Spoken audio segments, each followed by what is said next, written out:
عبدالطاهر سره له خپلې شپږ کسیزې کورنۍ د فراه ولایت له ګلستان ولسوالۍ څخه فراه ښار ته رابېځای شوی دی. دی بزګر و.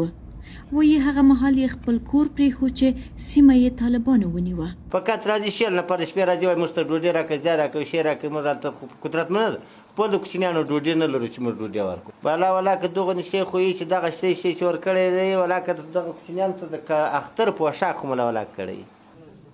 په دې ویجاړ کور کې یوه بله 11 کسیزه کورنۍ هم ژوند کوي. فاطمه، خاوند او ورسره 9 ماشومان.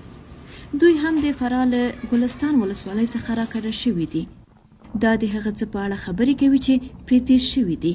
جنګ ډېر جنګ د جنګ د لاسه په عذاب ګردشیان یې راڅه بمبار کړه راغلل دلته اوس په دا اشتراک یې مړولي په 2000 افغانۍ ګرده نړېدلی دی. په کور کې ولاکه وړه غوړې مو دا 2 ورځې کېدل پرون مو د 200 ډوډۍ اخیستل لکه بس صحیح.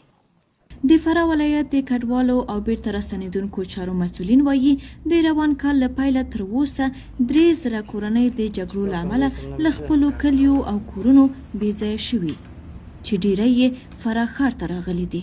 د دغه ادارې مسؤلین وایي چې یو شمېر بېځایه شویو ته یې مرستې هم رسولې دي.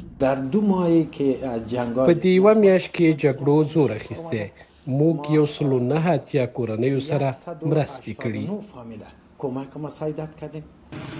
فراه د افغانستان په لویدیځ کې 10 ولسوالۍ لري چې ټولې یې د طالبانو تر کنټرول لاندې دي. په دې وروستیو کې د افغانستان په ډیرو ولایتونو کې د افغان حکومت او طالبانو ترمنځ جګړو زور اخیستی. د دغه هیواد د کډوالو او بیرته راستنېدونکو چارو وزارت د وروستیو شمیرو پر بنسټ نږدې په ټول هیواد کې 30 کورنیو د جګړو له امله خپل کورونه پرېښي دي. د دغو بېځایه شویو ډیری یې په بد وضعیت کې د ژوند شپې او ورځې تېروي او وایي هغه مرستې چې له دوی سره شوي بسنه نه کوي.